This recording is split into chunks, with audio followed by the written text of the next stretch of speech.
Greetings, truthers. Welcome to Zero Sec Deep State Docs 21. Kevin Murray, with Good Relations Group formerly known as Bell Pottinger of Chime Corporation, hid the AIDS-spreading heroin-creating company Bayer, descended from Nazi war machine Ich Farben. By Good Relations Group, Bayer was disguised as an aspirin company. Trigger-happy and decided to invade Poland, IG Farben was one of Nazi Germany's biggest government contractors. This is where things started to get ugly. Many concentration camps were set up to be strategically close to IG Farben's factories. They relied heavily on slave labor, especially towards the later part of the war, and they even went as far as to build a synthetic rubber plant next. Kevin Murray and Good Relations Group now work for McDonald's. Ray Kroc started the conveyor belt food industry, exploiting the inexperienced. Skill unneeded. Workers' rights were stripped. Shit jobs emerged from employers caring not for the employed.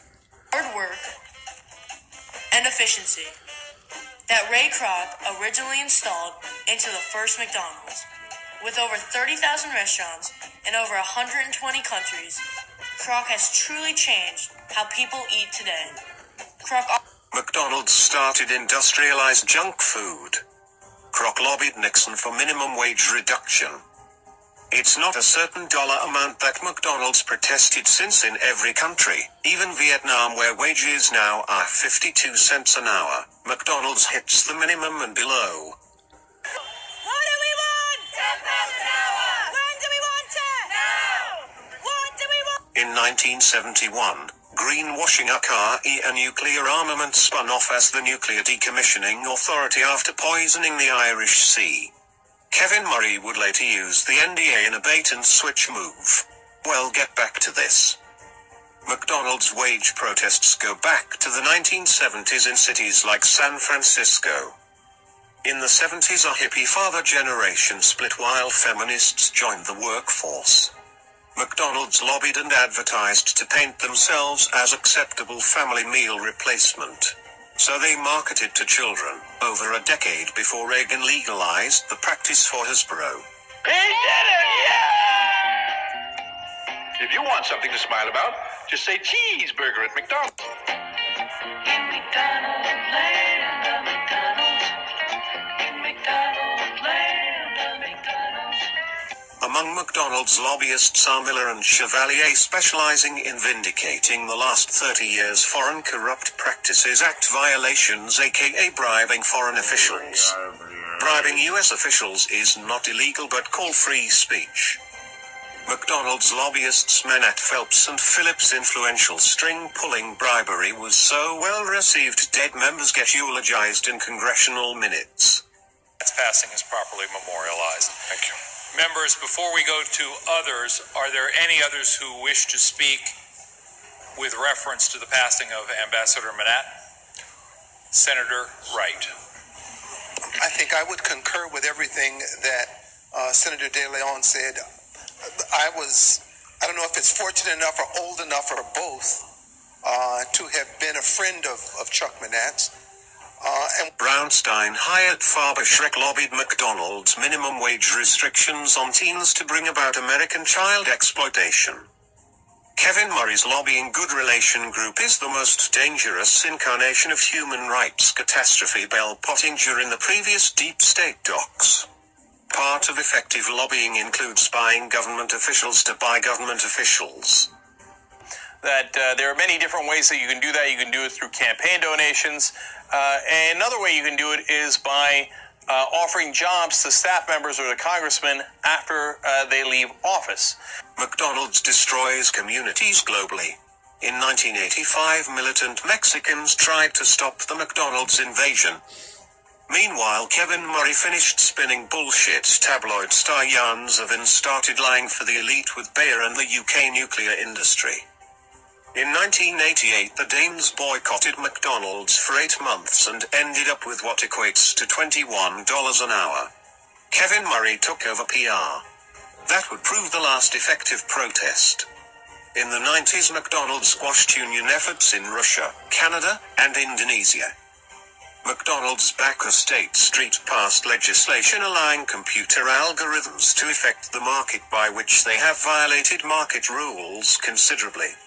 By 88, Kevin Murray was working in Bear and UK government nuclear program. Acting at that time through Bell Pottinger, he used government contacts to transform the image of the nuclear catastrophe that is BNFL.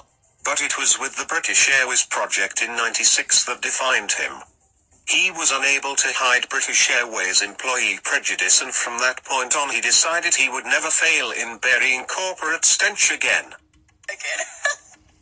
All the Nigerians are going to be there like, give me Coca-Cola, give me beef. Why you have no beef left? I want beef. And I'm just going to be there like, sorry, we've run out of beef.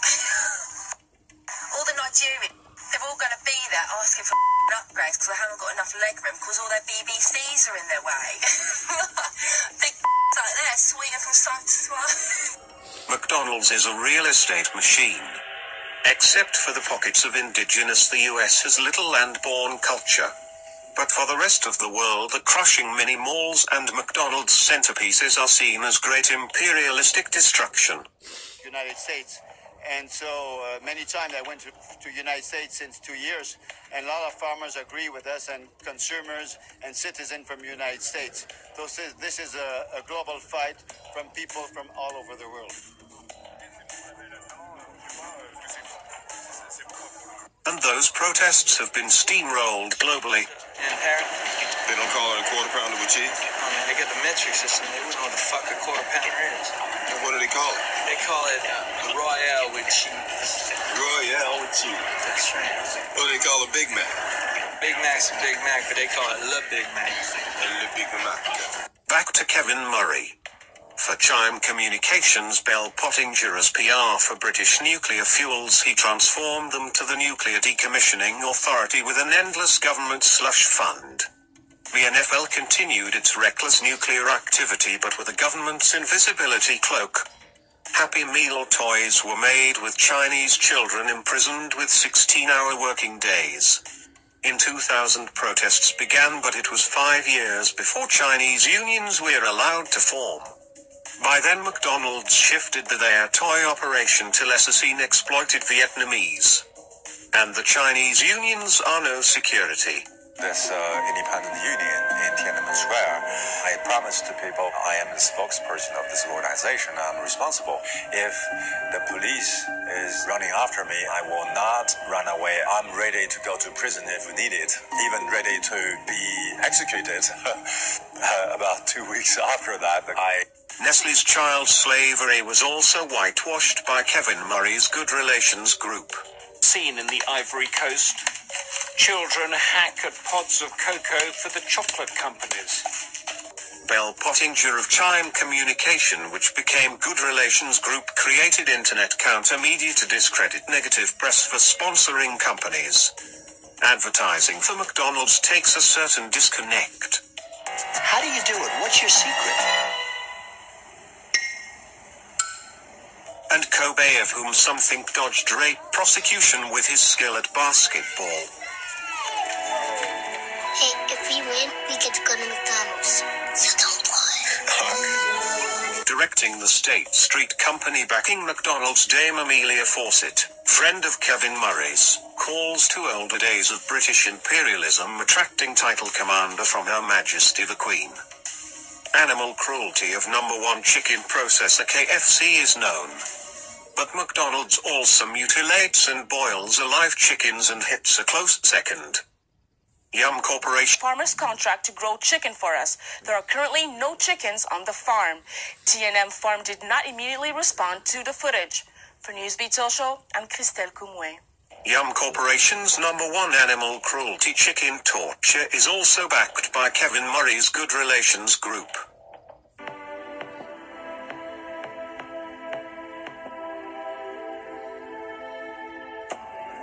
McDonald's #1 in accrual cow processing. McDonald's share controlled equally spreading Chipotle pretends to be the good guys.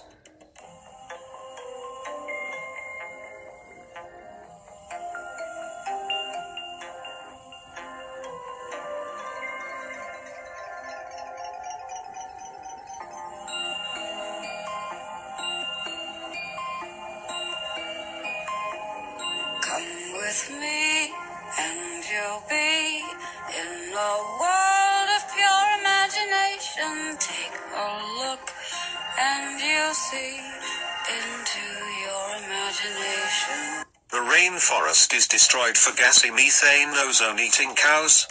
There's not enough farmland to feed our existing population in this cowspiracy.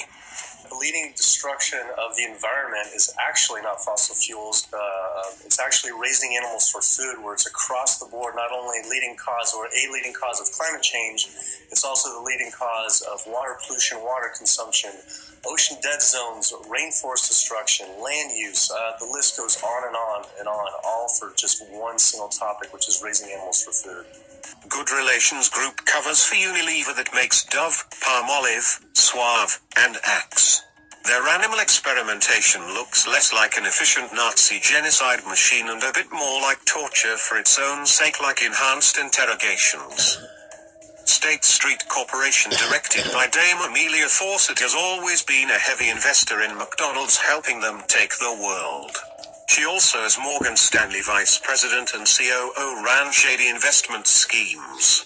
Fawcett then took over Guardian Group Media, which is why The Guardian is propaganda and no longer the bold publication which carried Snowden's leaks. Another State Street owner is James M. Morgan, behind Timberland's rainforest destruction, a McDonald's-related market. Boston Market is a McDonald's outlet that repeatedly crashed. In 2004, an athlete took to documenting eating a month of McDonald's. In only 30 days of eating nothing but McDonald's, I gained 24.5 pounds. My liver turned to fat, and my cholesterol shot up 65 points. My body fat percentage went from 11 to 18%, still below the national average of 22% for men and 30% for women. I nearly doubled my risk of coronary heart disease, making myself twice as likely to have heart failure. I felt depressed and exhausted most of the time, my mood swung on a dime, and my sex life was non-existent. I craved this food more and more when I ate it, and got massive headaches when I didn't. In my final blood test, many of my body functions showed signs of improvement, but the doctors were less than optimistic. The spread of heart disease means little to McDonald's executive Jeffrey B. Kindler, who as CEO of Pfizer oversaw the creation of genetically modified dates which broke containment.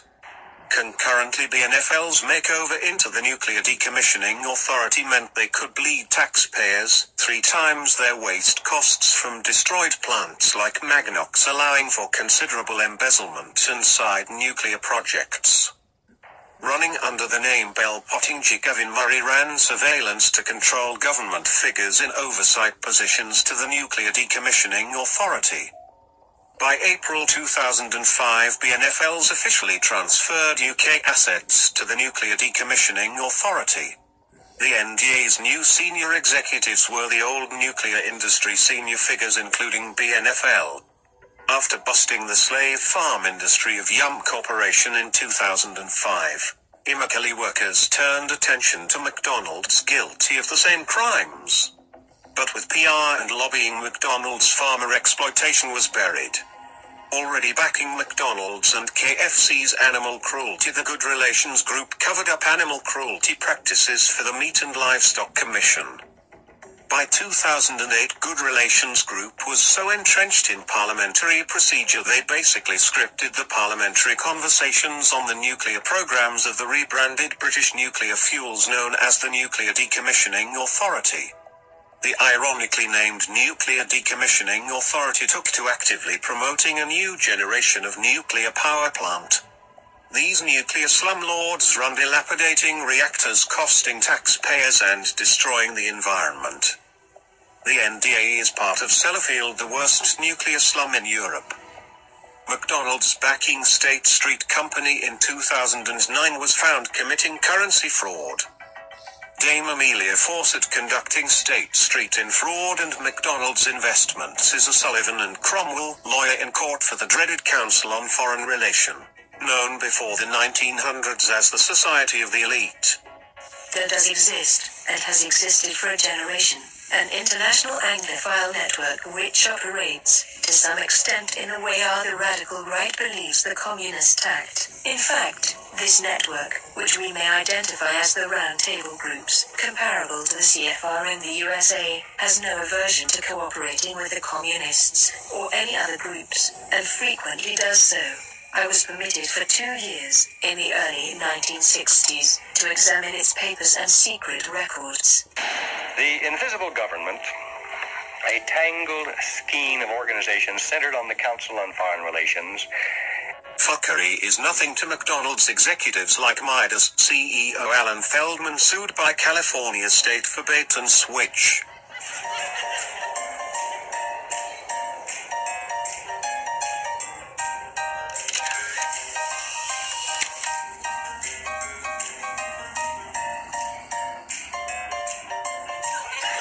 Bait and switch like promising cheap tire rotation then tacking $2,000 onto the bill. McDonald's backing State Street cares just as little for their employees, firing 5% of its workforce in 2010 and cutting the remaining salaries by 10%. Good Relations Group at that time, called BPP Communications, provided false advertising and for Big Pharma false research. You would be surprised to know that 2/3 of research published in the Lancet, the NEJM, the Annals of Internal Medicine, or JAMA is drug company sponsored.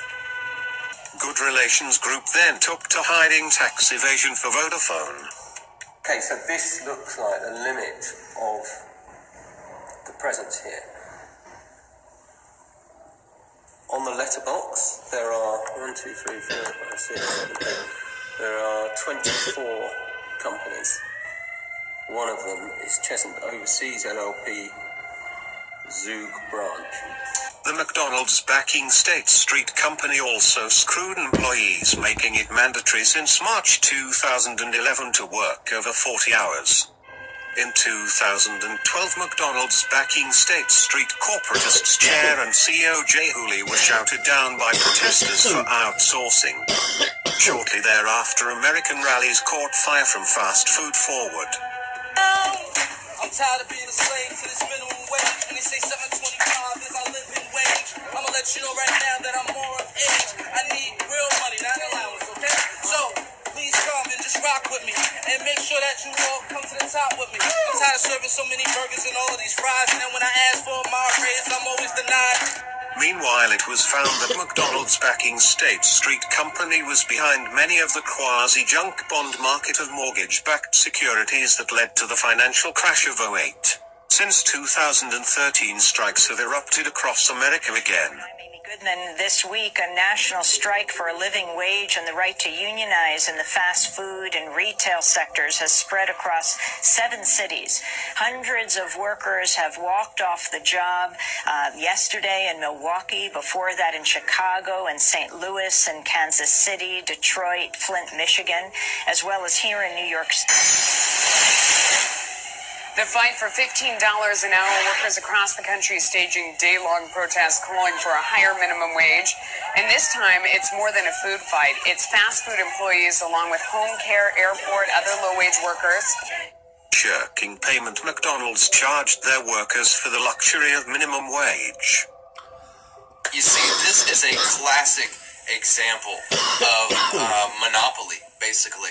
You see, these debit cards that McDonald's uses is great for McDonald's bottom line, because McDonald's is going to save a lot of money in payroll costs and cutting checks and stuff like that by just letting a third party, a debit card, which is owned by a bank, come in and then start collecting, employee compensation and then issuing it to them. However, there's a lot of fees that the banks that issue these debit cards are going to make money on.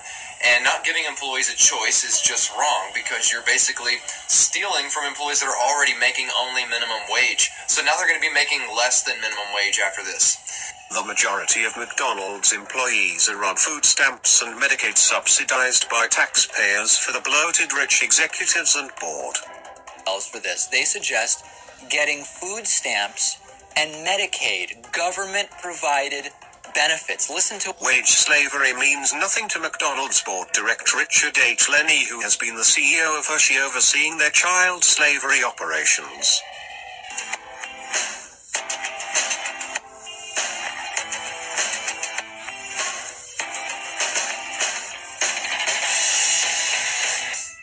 redacted documents, we find that McDonald's backing State Street Corporation vastly undervalues itself for tax breaks. But they have $20 trillion, which is interesting considering it's based on many illegal monetary activities, and the most they have been fined is under $65 million. To put that in perspective, let's consider you make $20,000 on a drug deal, then the cops come and fine you 65 cents. Would that be a deterrent? That equivalent of 65 cents was for defrauding clients out of billions of dollars. On Wednesday, a former State Street Corp executive became the second person to plead guilty to participating in what U.S. prosecutors say was a scheme to defraud 6 clients through secret commissions on billions of dollars of trades. Having served on the board of McDonald's is Donald Arquio, chairman of Allen & Company. Allen & Company has a stake in all major technology platforms and with the intelligence agencies. And Allen & Company operate as the Bilderbergs of technocracy. How do you know you found a super secret conference full of millionaires and billionaires in the middle of scenic Idaho? Well, you just count the private jets. This is Sun Valley, Idaho. Population 1,400. But every July, the net worth of this town gets a major boost when the Allen & Company Conference, also known as Summer Camp for Billionaires, is in session. Dubbed strongest Wall Street force, BlackRock CEO Larry Fink gets $20 million a year from McDonald's. BlackRock is corrupt, but executives from there have urged McDonald's to pay fair wages, if not just for better PR. Pays its workers. Morris Pearl, a former managing director at BlackRock, published an open letter to McDonald's CEO Steve Easterbrook on Monday, urging him to improve employees' pay. BlackRock is the largest shadow bank and therefore shadow government in America. McDonald's is in deep with BlackRock and Vanguard behind the Dakota Pipeline and State Street Corporation. McDonald's gives copious payouts and pay increases to shareholders and executives alike, while exploiting the humans working the industrialized mechanisms of fast food. Ray Kroc's dreams of reducing the minimum wage today seem possible. People arguing that it should be $15, $7.25. Historically, it's at record lows for this country. But according to Donald Trump, not low enough. Wait, now, part of what he said... Meanwhile, McDonald's backing State Street Corporation pays black women in particular a fraction of what the same work would earn a white man. Instead of considering equal pay for equal work, they put up office art of a little girl on Wall Street and patted themselves on the back. A corporatist feminism that violates its own pretense.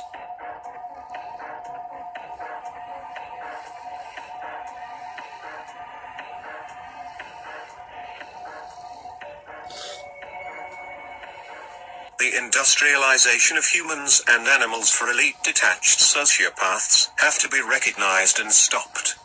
Dig into the docs link under the video for links, names, and numbers. You're poisoned. You're poisoned by chemicals they put in your food, water, medicine, and the very air that you breathe. The truth eludes most, because most aren't searching for it. And why should they?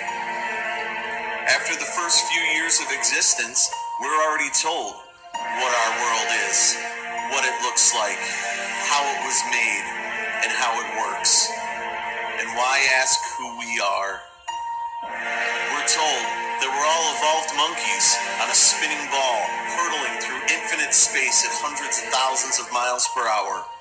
Nothing more than a speck on a grain of sand in a constantly expanding universe that was born out of a cosmic explosion of nothing. And why believe in God? They claim to be men of God, sure, using his name to endear themselves. But a giant cosmic fart is what they tell you your God is. But there's a glitch in their finely tuned indoctrination. A small percentage who reject the programming. They are haunted day and night by a voice within, compelling them to look beyond the world that they see, that pleads with them to take a second look. This is when a choice is made. The choice to silence that voice by burying it with doubt and fear, or the choice to explode out of yourself and declare your first 3 words of truth. I know nothing. These 3 words are the hammer that will shatter the walls of your prison of illusions. Because in the realization that you know nothing, you are now ready to know something.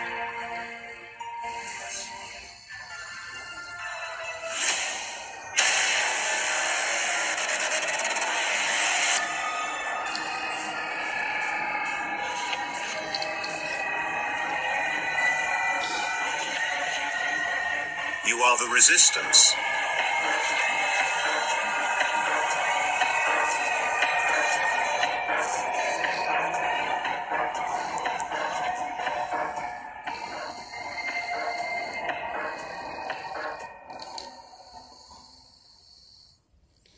Expect us.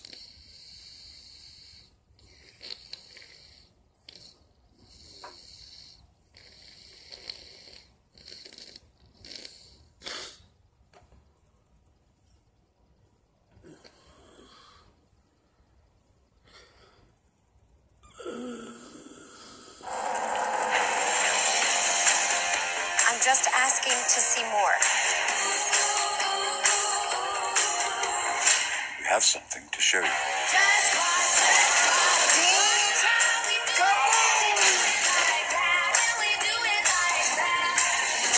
want more of that. That feeling. How can I go back to pretending when I know what this feels like?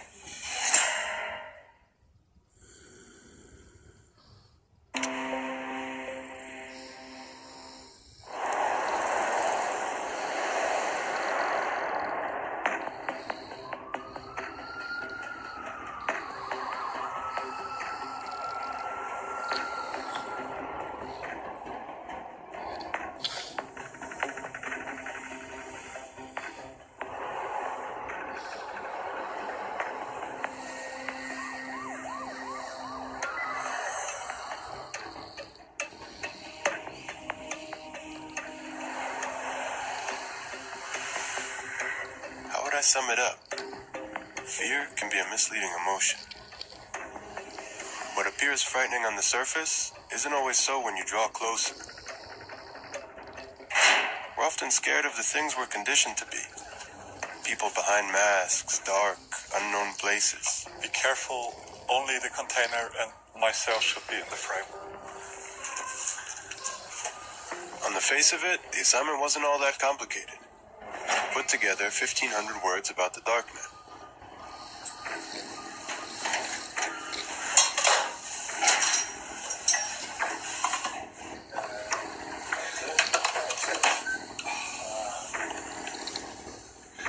So how did I find myself here, with 2 faceless crypto-anarchists and an unmarked container on the outskirts of Berlin?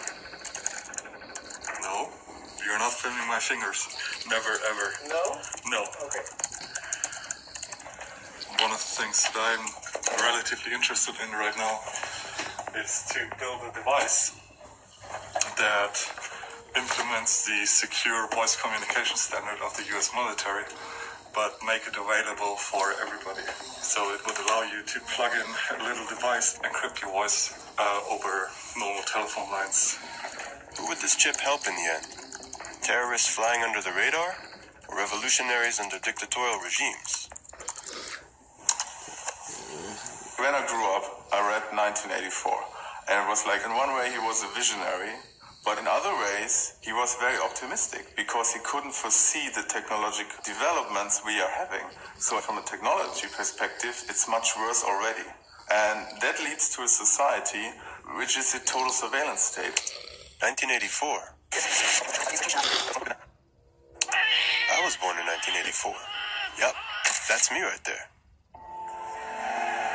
It was the year that Orwell had envisioned as the beginning of the end of our privacy. Now we can see you. A world in which Big Brother was constantly watching. But no one paid that too much mind. After all, it was the same year happy families were bringing the first Macintosh computer into their homes.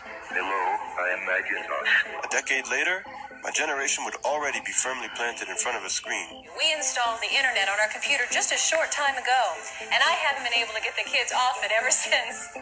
Little by little, we became addicted to it. So I guess this is a story of how it changed our lives. It started with games, chats, email, even movies. Our taste developed right alongside the internet. My first love, my second love, my third. ICQ, then Facebook, Google, Twitter. By the time I was all grown up, I'd spent so much time online. It never occurred to me that there could be another side of it to explore. The so-called deep web. In fact, I had no idea how to find it in the first place. So I started out like anyone would, with a Google search.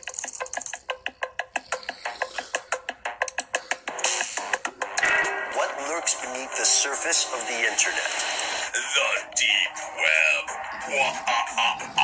What is it exactly? Well, it's kind of a vague term because it's comprised of anything that's just not indexed by search engines. All right, unindexed. So Google wouldn't take me very far. If we want to compare the size, then one great analogy is that the surface internet, the stuff that's indexed by Google, that would be sort of like the tip of an iceberg. The tip of the iceberg. The majority of users can only access 1% of all the information the World Wide Web has to offer. The rest, deep beneath the surface, is known as the deep web. So the deep web is like an inaccessible data dump, filled by banks, governments, corporations. And then there's the invisible corner of it. There's the regular internet, and then there's something called the dark net, an underground system of anonymous websites that are untraceable. מה זה הדארק נט? אנחנו בעצם במשך הרבה מאוד שנים נמצאים במצב שכל מי שרוצה לעשות משהו בהסתר, לקנות סמים, לקנות סחורה גנובה. אלא בעצם מאוד קשה היה לבצע את זה בעולם האמיתי. כי בעולם האמיתי אתה צריך לפגוש את המוכר, ואז אתה גם צריך לשלם לו באיזושהי צורה כסף.